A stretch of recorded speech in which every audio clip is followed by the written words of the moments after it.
امیر المومنین علیہ الصلوۃ والسلام کا فرمان ہے ستۃ اشیاء یا ستۃ اشیاء حسن ولکنھا من ستۃ احسن. حسن جس میں کوئی خوبی پائی جاتی ہے، احسن جس میں زیادہ خوبی پائی جاتی ہے. وہ اگر 8-10 مجتہد ہیں، ظاہر ہے جس کے پاس علم نہیں ہوتا وہ مجتہد نہیں ہوتا. قرآن اور سنت کا علم جس کے پاس ہوتا ہے وہ مجتہد ہوتا ہے.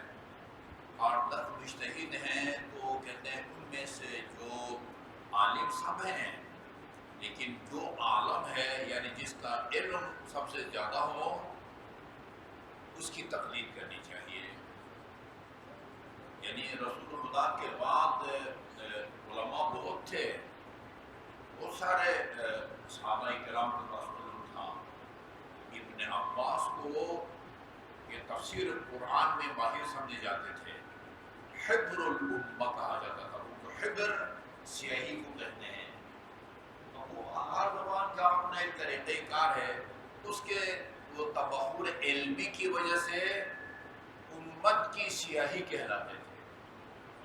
امت کی سیاہی حبر الامہ تفسیر قرآن میں بہت زیادہ ماہر تھے. ان سے جب پوچھا گیا کہ بھئی وہ حضرت علی کے علم کے مقابلے میں آپ کے علم کی کیا حیثیت ہے، کہا سمندر کے مقابلے میں قطرے کی. سبحان اللہ. صحابہ کرام میں علماء بہت تھے، لیکن ام المؤمنین نے یہ اعلان کیا اپنی زندگی میں، کان علی اعلم الناس بعد رسول اللہ. رسول خدا کے بعد سب سے زیادہ علم علی کے پاس تھا. ابن عباس عالم تھے اور بھی صحابہ کرام عالم تھے، لیکن عالم کون تھے؟ امیر المومنین تھے. اچھا، شجاع بہت سارے تھے، بہادر، لیکن اشجع الناس سب سے زیادہ شجاع اور بہادر امیر المومنین تھے. عادل بہت ہوں گے لیکن اعدل الناس. لہذا ہمارا عقیدہ یہ ہے کہ نبی ہو یا رسول ہو یا امام، کسی بھی زمانے کا نبی یا رسول یا امام وہ ہوتا ہے جو اپنے زمانے کے تمام لوگوں سے تمام کمالات میں افضل ہو. تمام کمالات میں افضل ہو. ٹھیک ہے جی. اچھا، تو وہ ایک شخص نے نا امام حسن کے مقابلے میں آ کے کوئی فخر مباحات کیا، کہا میں آپ سے افضل ہوں. افضل کا مطلب یہ ہے کہ یعنی میرے فضائل آپ سے زیادہ ہیں. ٹھیک ہے نا. 2-3 آدمی میں اگر ہم موازنہ کرتے ہیں، ان تینوں میں سے فلان جو ہے نا وہ افضل ہے. مطلب کیا ہوتا ہے؟ فضیلت اس میں بھی ہے، اس میں بھی ہے، اس میں بھی ہے، لیکن ایک میں زیادہ ہے. جب اس نے کہا کہ میں آپ سے افضل ہوں، فرمایا العیاذ باللہ ان اقول انا افضل منک، نعوذ باللہ کہ میں یہ کہوں کہ میں تجھ سے افضل ہوں. سبحان اللہ. اس لیے کہ تیرے اندر سرے سے کوئی فضیلت ہے ہی نہیں، کوئی موازنہ نہیں ہے. مقابلہ کے بعد ایک کو افضل قرار دیا جاتا ہے. جہاں مقابلہ کے لیے کوئی چیز ہی نہ ہو، جیسے ہوتا ہے نا وہ ضمانت ضبط ہو جاتی ہے. ٹھیک ہے نا، یہ وہ ایسے ہی ہے. اچھا، یہاں فرماتے ہیں کہ امیر المومنین علیہ السلام 6 صفتیں یا خصوصیات، ٹھیک ہے جی، حسن ہیں، وہ پسندیدہ ہیں، وہ قابل تعریف ہیں. لیکن یہی 6 خصوصیات 6 آدمیوں میں احسن ہیں. ٹھیک ہے جی. ہم سب میں ہونی چاہیے ان کو، لیکن 6 آدمیوں میں وہ زیادہ قابل تعریف ہے، وہ زیادہ پسندیدہ ہے. فرمایا ستۃ اشیاء حسن، 6 چیزیں یا 6 صفتیں، 6 خصوصیات وہ کیا ہیں جی؟ حسن ہیں، قابل تعریف ہے اور پسندیدہ ہے. وَلَكِنَّهَا مِنْ سِتَّةٍ أَحْسَنَ، لیکن یہ 6 خصوصیات اگر 6 آدمیوں میں ہوں وہ صرف حسن نہیں ہے بلکہ احسن ہے، بلکہ وہ احسن ہے. نمبر 1 العدل حسن، عدل و انصاف ایک پسندیدہ جو ہے نا وہ کمال یا خصوصیت ہے، وہ من الامراء احسن، لیکن حکمران عادل ہو یہ احسن ہے۔ معاشرے کے دوسرے افراد کو بھی عادل ہونا چاہیے، لیکن سب سے زیادہ عدل اور انصاف جس کو زیب دیتا ہے وہ کیا ہے؟ کسی بھی ملک کا حکمران ہے، ٹھیک ہے نا؟ اسی لیے یہ مشہور ہے، یہ حدیث ہے یا حکیموں کا قول ہے کہ کوئی بھی ملک کفر کے ساتھ باقی رہ سکتا ہے، ظلم کے ساتھ باقی ظلم ہوگا تو سارا ملک آپ کے خلاف اٹھ کھڑا ہوگا، ٹھیک ہے نہیں؟ اور جو ہے نا وہ افراتفری کا جو ہے نا وہ شکار ہوگا، اور فلاں فلاں فلاں برائے احسن۔ یہ مختلف دانشور امیر المومنین کے مختلف کمالات سے متاثر ہوئے ہیں۔ کوئی کسی کمال سے متاثر ہوا ہے، کوئی کسی کمال متاثر ہوا ہے، کوئی کسی کمال سے متاثر ہوا ہے۔ لبنان کا جو عیسائی رائٹر ہے نا، جورج جرداق، وہ سب سے زیادہ امیر المومنین کی عدالت سے متاثر ہوا ہے، اور امیر المومنین کی عدالت سے متاثر ہو کے کتاب لکھ ڈالی، صوت العدالت الانسانیہ الامام علی، انسانی عدالت کی آواز یعنی علی۔ اصل عربی میں ہے، انگلش میں اس کا ترجمہ ہے، فارسی میں اس کا ترجمہ ہے، اردو میں مجھے مولانا ثقلین کاظمی صاحب نے جو ہے نا وہ ہدیے کے طور پر یہ کتاب دی تھی۔ اردو میں ترجمہ کتاب کا یہ ہے، انسانی عدالت کی آواز یعنی امام علی۔ وہ امیر مسلمان نہیں ہے، تاریخ اسلام کو اس نے پڑھا ہے، وہ علی کی عدالت کے داستانوں کو پڑھا ہے۔ سگے بھائی کو اتنا دیتے تھے جتنا ایک عام سیاہ فام جو ہے نا مسلمان کو دیتے تھے۔ سگی بہن ام ایمن وہ آئی، اس کو بھی اتنا ہی دیا جتنا ایک سیاہ فام خاتون کو کہا میں آپ کی بہن ہوں، مجھے بھی اتنا ہی دیا ہے بیت المال میں سے، اور یہ سیاہ فام خاتون میں بھی میرا حصہ زیادہ ہونا چاہیے۔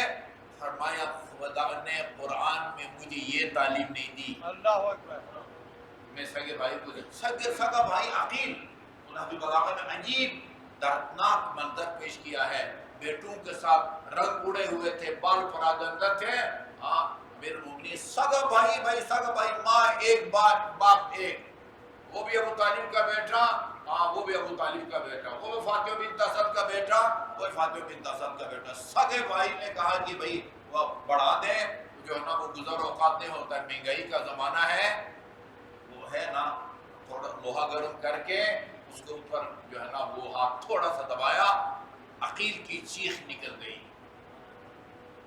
تو فرمایا کہ اتئن من نارن، یہ اس آگ سے جو ہے نا وہ تیری چیخ نکل گئی ہے، جس کو ایک آدمی نے ایسی ہنسی مذاق میں جو ہے نا وہ سلگایا ہے یا لوہے کو گرم کیا ہے، اور تو کیا چاہتا ہے کہ میں جہنم کی آگ کو برداشت کروں؟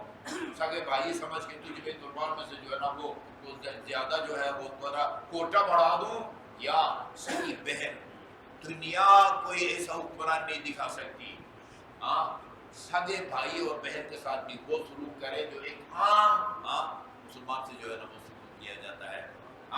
عدل سب کے لیے مستحسن قابل تعریف ہے، لیکن حکمران کے لیے صرف حسن نہیں ہے بلکہ احسن ہے، اس کو زیادہ زیب جو ہے نا وہ دیتا ہے۔ وَالصَّبْرُ حسن، صبر مسائل کے مقابلے میں، غربت کے مقابلے میں، ناداری کے مقابلے میں صبر کرنا یہ ایک پسندیدہ بات ہے۔ سورہ بقرہ میں اللہ تعالیٰ نے فرمایا ہے خدا صبر کرنے والوں پر صلوات بھیجتا ہے، اولئک علیہم صلوات من ربہم ورحمہ واولئک هم المہتدون، یہ قرآن کی آیت ہے۔ انما یوفی الصابرون اجرہم بغیر حساب، اللہ تعالیٰ صابرین کو بغیر حساب کتاب میں اتنا اجر دیتا ہے جس اجر کو کوئی گن نہیں سکتا، حساب کتاب ہے وہ نہیں لگا سکتا۔ صبر کے لیے بہتر ہے، لیکن اگر فقراء صبر کریں ان کے لیے احسن ہے، سب کے لیے حسن ہے۔ فقیر صبر کرے تو وہ میں نے ایک استاد سے سنا ہے روز قیامت لوگ اپنے حساب کتاب میں لگے ہوئے ہوں گے، کچھ لوگ اوپر سے جو ہے نا وہ جیسے پر لگ گئے ہوں گے اور اپنے قبروں سے بغیر سیدھے جنت جا رہے ہوں گے. یہ پوچھیں گے کہ کون لوگ ہیں، ہم ادھر پھنسے ہوئے ہیں اپنے پسینوں میں ڈوبے ہوئے ہیں، یہ ہمارے اوپر سے پرواز کر کے جانے والے کون ہیں؟ کہا یہ وہ غریب ہیں جو دنیا میں اپنی غربت پر صبر کرتے تھے. سبحان اللہ. ہاں اللہ تعالیٰ کو مورث عذاب نہیں ٹھہراتے تھے. ہاں وہ کیا کہتے ہیں، رحمتیں گرتی ہیں اغیار کے کاشانوں پر جب گرتی ہے بیچارے مسلمانوں پر. کہتے ہیں کہ اگر اقبال نے خود جواب شکوہ نہ لکھا ہوتا شاید کوئی اور جواب بھی نہ دے سکتا. کافر ہو جاتا. ٹھیک ہے، کافر کیا. اچھا، اور سخاوت حسن، سخاوت سب کے لیے قابل تعریف ہے، لیکن وہ من الاغنیاء ہے احسن. غنی، امیر، صاحب ثروت، مالدار آدمی سخی ہو اس کے لیے آسان ہے. یہ غریب آدمی سخی ہے، کیا کرے گا بیچارہ؟ اگر دے گا بھی تو 2-4 روپے ہی دے گا نا، لیکن اگر امیر دے گا وہ پوری مسجد بنا کے دے گا، پوری بارگاہ بنا کے دے گا، اب وہ پورا وہ ہسپتال بنا کے دے گا. سخاوت سب کے لیے بہتر ہے، لیکن جب سخی ہو یعنی امیر آدمی سخی ہوگا وہ اس کے لیے احسن ہے، وہ اس کو زیادہ جو ہے نا وہ دے دیتا ہے. اور توبہ سب کے لیے حسن ہے. توبہ واجب ہے. جس طرح نماز پڑھنا واجب ہے نا، جس طرح خدا نے قرآن میں اقیموا الصلاۃ وآتوا الزکوٰۃ کے ذریعے نماز پڑھنے کا حکم دیا ہے، اسی طرح اسی لب لہجے میں فرمایا ہے توبوا الی اللہ جمیعا ایھا المؤمنون. اے صاحبان ایمان، تم سے کوئی گناہ سرزد ہوا ہے فوراً جو ہے نا وہ توبہ کرو اور تاخیر کی بھی اجازت نہیں ہے. وسارعوا الی مغفرۃ من ربکم، توبہ کر کے اپنے آپ کو بخشوانے میں جلدی کرو، وہ تاخیر کی گنجائش ہے. توبہ سب سے کے لیے حسن ہے، لیکن جوان آدمی کے لیے وہ کیا ہے؟ احسن ہے. توبہ سب کے لیے حسن ہے، ولیکن وہ من الشباب احسن والحیاء حسن. حیا حسن ہے. اچھا، میں نے بہت روایت فرمایا کہ حیا کی 2 قسمیں ہیں. ایک حیا قابل تعریف ہے، ایک حیا قابل مذمت ہے. ایک آدمی سفید ریش ہے، اس کو مسئلہ نہیں آتا، قرائت ٹھیک نہیں ہے اور آگے ٹھیک کرنے سے شرمائے، یہ قابل مذمت شرم حیا ہے. اور رسول خدا نے فرمایا ہے اطلبوا العلم من المہد الی اللحد، مہد سے لے کر لحد تک. جو یہ نہ سوچو کہ بھئی یہ میری جو ہے نا وہ داڑھی سفید ہو گئی ہے اور اس جوان یا نوجوان سے جب آپ کے مسائل پڑھا. میں لاہور میں ہوتا تھا، یہ 1900 پتہ نہیں وہ 62-63 کی بات ہے. وسنت پور میں جب منتظر ہوتا تھا، میرے سامنے ایک سفید ریش تھے، وہ مسجد حائری کے حوض میں اس نے وہ وضو کر رہا تھا، یوں بایاں ہاتھ دھویا، پھر دوبارہ دونوں ہاتھوں کو حوض میں ڈال کے سر کا مسح پانو مسح کیا. میرے خیال میں شاید زیادہ سے زیادہ جو ہے نا وہ 15-16 یا 17 سال کا تھا. میں نے کہا بزرگو آپ نے نیا پانی لیا ہے، یہ مسح صحیح نہیں ہے. وہ کہا جا وہ تیرے عمر کے تو میرے پوتے ہیں. بہت بری بات ہے نا، جس کے پوتے اتنے ہوں اور اس کو ابھی تک اپنا وضو نہیں آتا.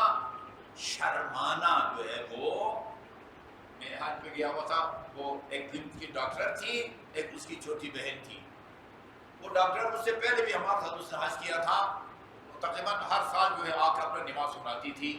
اس نے اپنی نماز سنائی، کافی بہتر تھی. اس کی چھوٹی بہن ساتھ تھی. میں نے کہا کہ ہاں جی آپ سنائیں. کہا میں نہیں سناؤں گی. کیوں نہیں سناؤں گی؟ کہا جو آپ کو سنائیں گی جو آتا ہے وہ بھی بھول جائے. شرم غلطی نکالیں گے تو سب کے سامنے شرمندگی ہوگی. یہ شرم قابل مذمت ہے. ہاں وہ شرم و حیا جو خاتون میں ہونی چاہیے وہ قابل تعریف ہے، وہ قابل تعریف ہے. اس لیے فرمایا والحیاء حسن، حیا شرم و حیا مستحسن ہے، سب کی بھی تعریف ہے، لیکن وہ من النساء احسن. خواتین با حیا ہوں وہ ان کے لیے کیا ہے؟ باعث زینت ہے، ان کے لیے احسن ہے۔ آگے پھر مثالیں دی ہیں، وہ حکمران جس میں عدل نہیں ہے وہ کس جیسا ہے؟ ہاں، یا وہ مثلا فقیر جس میں وہ صبر نہیں ہے وہ کس جیسا ہے؟ وہ امیر جو کنجوس ہے وہ کس جیسا ہے؟ اس کو بعد میں بیان کریں گے۔ آخری حصہ جو ہے نا وہ میں آپ کو بتا دوں، فرمایا وہ خاتون جس میں شرم و حیا نہیں ہے وہ اس کھانے کی طرح ہے جو پھیکا ہو اور اس میں نمک نہ ہو۔ سبحان اللہ۔ ٹھیک ہے جی؟ ہاں، اللہ تعالیٰ ہمیں یہاں قرآن کو عدل و انصاف، ہاں، اور یہ باقی لوگوں میں یہ قابل تعریف صفات کو اپنانے کی توفیق عطا فرمائے۔ اللہم صلی اللہ محمد و آل محمد۔